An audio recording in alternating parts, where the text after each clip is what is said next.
So for you, with all of these ideas that to a guy like me sound pretty sane and rational, but for someone that lives in San Francisco and you're an online guy, we know online skews young in general, you're talking about video games a lot and a whole bunch of other stuff. Your audience must not be fully on board some of this stuff, right? No.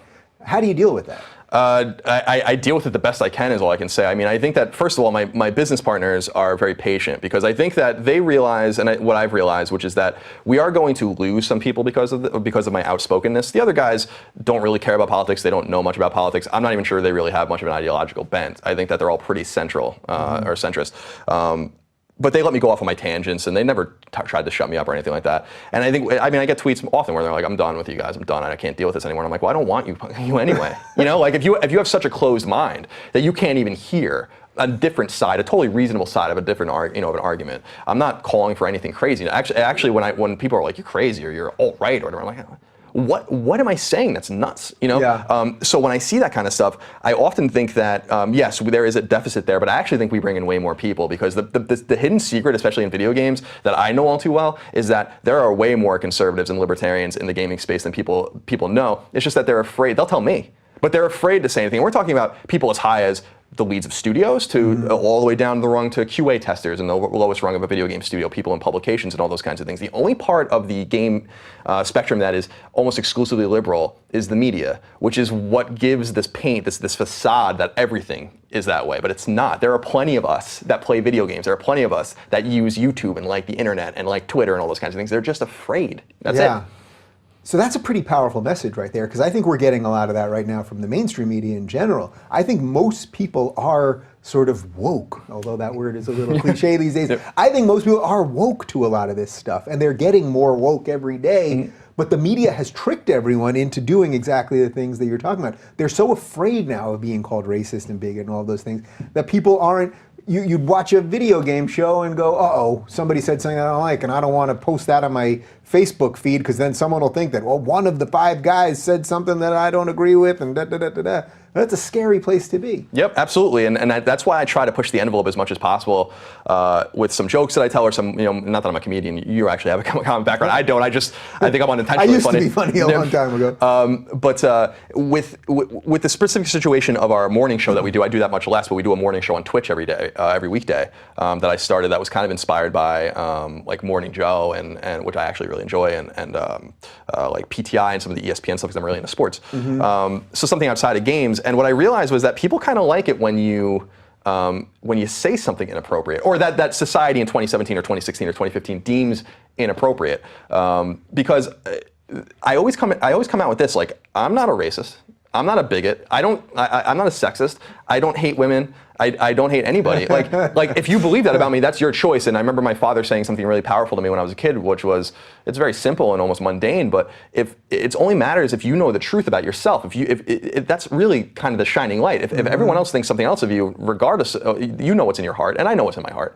So I'm gonna say what I need to say, and I always say, like, I'm not ashamed of being white.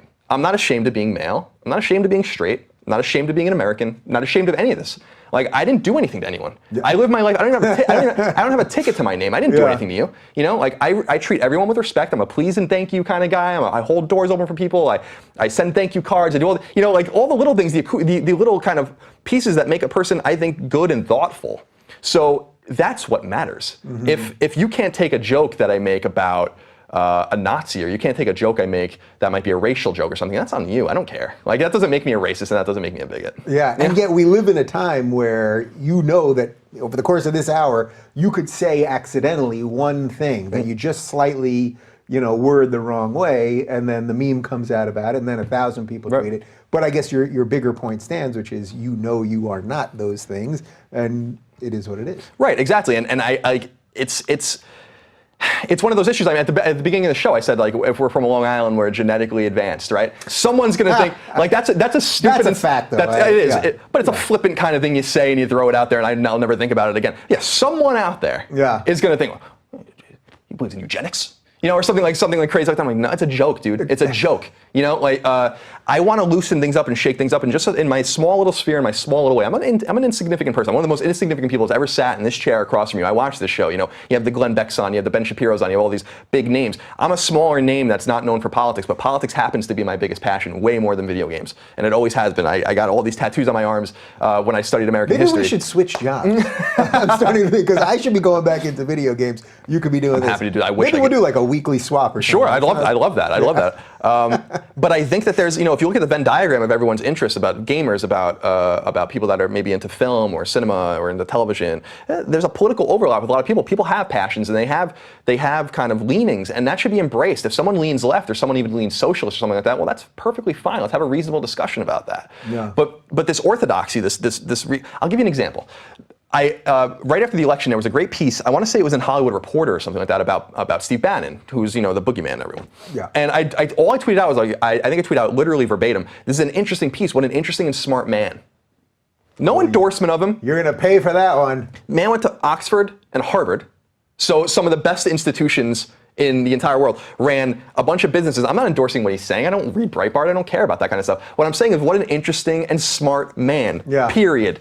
But this is taken out of context to be like, well, Colin endorses Trump, or Colin, you know, is alt-right, or all these things. I'm like, no, guys, there is plenty of gray area. Why can't we talk about things in such a way that lets us investigate something, that lets us not draw lines in the sand, that's saying one person is bad and one person's good, or this is immediately this or immediately that.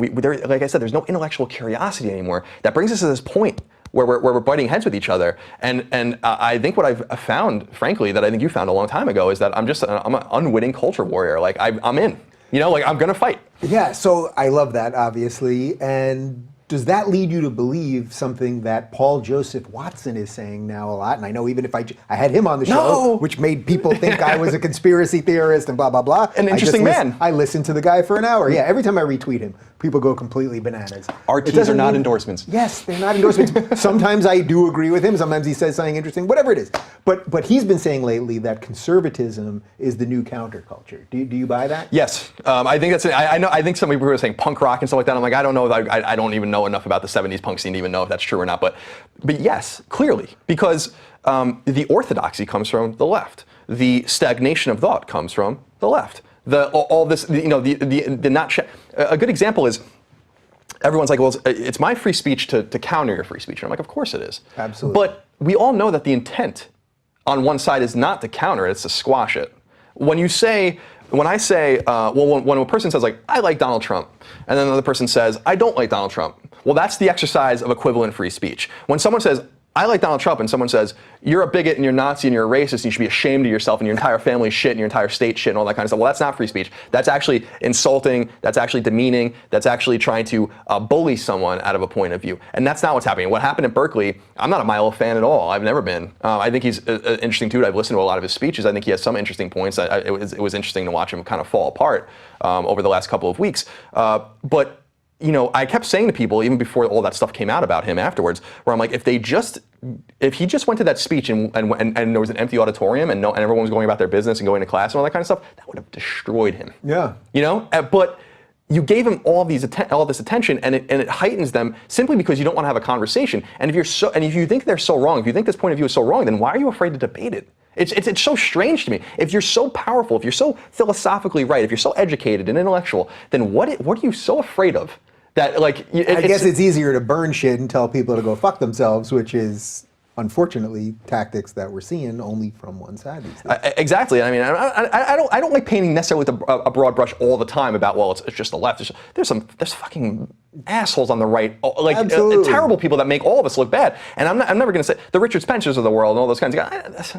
Really deplorable kind of points of view, but. You know, I had this personal example of this. There's this guy that's always kind of picking on me in the gaming industry, this really small kind of media guy, that I've kind of just let go. People have pointed out to me over the years, like, oh, this guy's talking shit and blah, blah, blah, in the subtweets or whatever. So eventually I called him out on Twitter. He said something terrible about me. I tweeted on. I'm like, listen, I'll invite you to our Kind of Funny studios. I'll put $2,000 of my own money on the line and give it to a charity of your choice. If you sit down with me for an hour and we'll let an audience, an unbiased audience, decide who wins. We can have an unbiased moderator. I won't know the questions. You won't know the questions. Come. $2,000. Yeah. For a charity of choice. You can do ACLU, the Planned Parenthood, whatever. I don't care. Can I guess? Please. You've never heard from him since? Oh, no. He never even tweeted back at me. He just continues to subtweet as if he's a courageous warrior. That's even worse. So yep. he doesn't even acknowledge the challenge and then keeps doing his thing. Coward. Wow. They're called cowards. Yeah, that's a real coward. Yeah, and here I am, my face in a chair, talking to a person that I might not agree with about everything, although we do agree with a lot of things, putting myself out there in such a way like, I believe in this stuff. I'm going to fight you on this stuff if I have to, and at least we can have a debate, and we could probably be friends afterwards as well. I know plenty of people on the far left end of the spectrum. I went to Northeastern University, which is a very liberal Boston private college. I was the farthest right thing in the world. I mean, when I was in 2002, 2003, 2004, I was George Bush and war in Iraq and all those kinds of things, and I was wrong about that stuff. I was totally wrong about that, and I'll admit that now. But I wasn't afraid to stand up in my American history classes. I studied American history. I wasn't afraid of standing up and being like, but what about this? What about this? Challenging people. People in my classes, some people in my classes hated me, but a lot of people I actually became great friends with that were like, well, I'd never thought about that perspective, or thank you for sharing that perspective, and what an interesting thing. My favorite historian is Howard Zinn, who history people know is a far left, considered to some people a loon. And I think his People's History of the United States of America is a must-read account of American history that you won't read in, say, a Henry Adams book or a Gordon Wood book, because I like to be challenged like that. So when people like to just live in their little bubble, in their little echo chamber, and they're so scared of anyone else and anyone else's opinions, that only says to me that you're easy to beat and that your ideas suck. Because if they didn't, then you wouldn't be afraid to sit in a chair across from me or a table across from me and debate me on that issue. I'm curious, have you lost any friends in the course of the last year and a half or so? Yes. Because a lot of people, I know I lost a lot of friends, not my choice. I found some better friends, that's all right. But so you lost some friends in the course Definitely. of this. And I've lost, I think not even, I've definitely lost friends, but I think I've lost respect from some people too, that think that I'm, I used the word before, but that I'm flippant. I think a lot of people that know me personally, I'm friends with some, like I said, games media is pretty exclusively left wing. I'm by far the most prominent conservative in old school games media. There are people on YouTube that are way bigger than me. Right. But I think people think often that, how dare you say this? It's not a matter of like, well, I know Colin. I've broken bread with Colin. I've gone on trips with Colin. I know Colin's a good guy, but how dare you? Like kind of more something like that. And I've had private conversations, and I've had things like this. I mean, the thing that bothers me so much, Dave, is that with the thing with the coward we were talking about on Twitter some weeks ago, I got all sorts of messages from people being like, what the fuck's this guy's problem? This guy's insane. This guy's a loser. No one said it publicly though. Yeah. Because they didn't want to come, on the side of someone that, well, ideologically might have some disagreements. They didn't want to protect the person that they've known for years publicly because that might make them look bad. I mean, that was my interpretation of it, but that didn't stop them from DMing me or texting me or emailing me. Yeah, and of course, that's an incredible piece of cowardice, and it also goes against the advice that your dad gave you a long time ago about you have to know what's in your heart. So if they don't know exactly what's in their heart, they won't put themselves on the line to defend you, even if they know that you're a totally honorable person and just saying what you believe and all that, whether they agree with you or not. Exactly, and I try not to hold it against them because it is scary. Like the gaming industry is an incredibly orthodox kind of thing from the outside perspective because, again, of the illustration of the media based on all of this kind of stuff. The fact is that, I worked with a staff of many people, 20, 25 people on the editorial staff when I was senior editor. And I don't know that any of the other people would have ever voted Republican or done anything like that, and that's fine. But that goes to show you, like, not just liberals or Bernie Sanders fans or Hillary Clinton fans play video games, but these people don't feel like they have a voice. Now, I thought the whole GamerGate thing was absurd, and I didn't get involved in that at all. Like, I hate both sides of that argument because it became very abusive. It's exactly what we're talking about. Like, there's no reason for this to just sink to this incredibly dire level of people just disrespecting each other and hurting each other, and that's not what I'm about. Yeah. Wait, let's pause for a second. So for the people that don't know anything about GamerGate, I've talked about it a little bit. Can you give me like a 30-second, just very base recap that I know will get everyone angry at you no matter what you say? Just because I think there's some relevance to GamerGate and what's happening in mainstream media right now. My interpretation of it, if you actually even look on Twitter, like I never once talked about it. I'm just like, I don't want anything to do with this. My interpretation of it, and I think that it's like one of these things that everyone will have a different interpretation of it, as you said, is there seemed to become this overt emphasis on so-called social justice or so-called like forced diversity or gender diversity or whatever in games, of people complaining that there were too many white men as a protagonist in a video game or whatever. This coupled with some, I think, kind of strange articles coming out from fringe media outlets that kind of rallied up people's anger about these kinds of things. And I think quickly it wasn't about anything. Quickly, I think it was just a complete abject culture war between two sides that I think were. I remember watching it. I would go on Twitter and look at the hashtag every day in like 2014, late 2014, early 2015, to kind of just see. Sometimes because I was afraid that they were going to turn their cannons on me, and you never know, like when someone turns on you, like what could happen or whatever. And I just looked at this and I was like, this is fucking insane. Like this is so crazy. Like, why are people so mean to each other? Why are people being so abusive to each other, saying these terrible things? I would never say something like that. One of the things that I try to attack ideas, and if you're a politician or something, I'll attack you, but I will never go after an individual on Twitter or something like that, unless they go after me first, in which case I'll defend myself. And I didn't like how personal that whole thing became. So that's a really bad explanation of it. I mean, I hated seeing that, and I walked away having no respect for both sides, to be honest. Yeah, but do you see the trends of that trickling up to mainstream now? Because I really see it happening between not only just a guy like Milo who trolled the world and now it's blown up in his face, and I suspect there will be a return of Milo at some point. I suspect so. But even what happened with the Wall Street Journal attacking PewDiePie last week. Like all of this stuff, I sense like the internet people becoming too powerful, and now the mainstream is going to crack down on them because guys like you and all these other people are gaining real audiences that the mainstream no longer has. Yeah, I mean, and you're another huge component that's much bigger than I am, because they're dying. They're gone. I was talking with your makeup artist before I came on, and we were watching CNN, and I was saying like, she was saying like, who watches this shit? It seems ridiculous. Doesn't it seem ridiculous? Yeah, and I'm like, well, if you look at the Nielsen ratings, maybe 150,000 people are watching this right now. It's nothing. Dave Rubin's videos will get more views than that, today. No. And to me, they're scared, and I don't blame them. I'd be scared too if I was definitely going to die. So it's not a matter of it's not a matter of if, it's a matter of when. I was remarking that there was a Wall Street Journal article that I retweeted yesterday about how the trends are showing that TV viewership per minute by minute in the United States per month is now being eclipsed by YouTube. In other words, people are watching more YouTube than they are television by minute per capita. And I'm like, well, the die's cast, it's over. So now it's a matter of how this happens, and I'd be scared too. It reminds me, we used to have this old argument in video game media. I started writing about games professionally in 2002 when I was 18, when I was a freshman in college. And we used to talk about how we took so much pride in killing the magazines. We killed them. We absolutely killed them. And well, now YouTube's going to kill them. And that's the way. And it's not just YouTube. It can be any platform. But Twitter, Facebook, just using those things. I post a political message on Facebook. It gets circulated a few thousand times. Well, that's pretty powerful stuff. That's probably getting circulated more than some of these fringe MSNBC shows that are on at 2 in the afternoon that no one really cares about. That are playing in a bar somewhere. Right.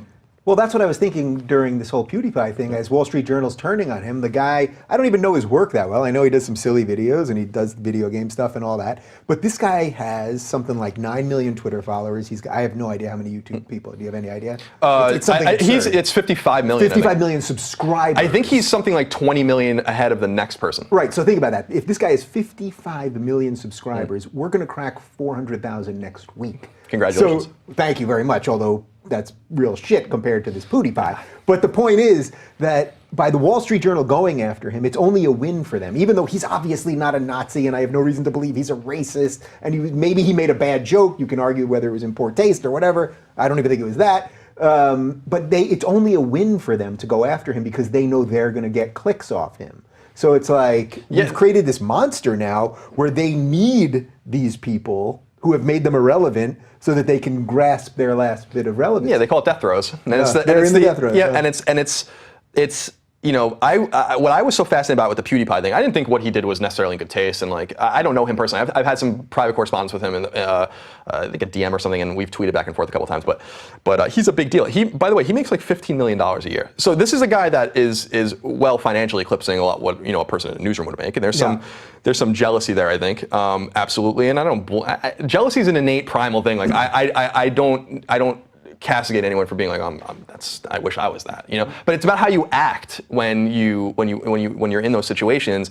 And these are people that reaped what they sowed, You know, I'm not saying that anyone should be abusive to anyone. I'm not saying I would never do something like that. But what the hell did you expect? Like, you didn't know what you were doing. First of all, they dishonestly portrayed what he was doing. Right. And then the big surprise was that all YouTubers, from all big YouTubers, prominent YouTubers that had nothing to do with video games, were all rallying to his cause. And the reason that is, and including me, is because like we want the media to die because they don't serve a function or a purpose in 2017 anymore.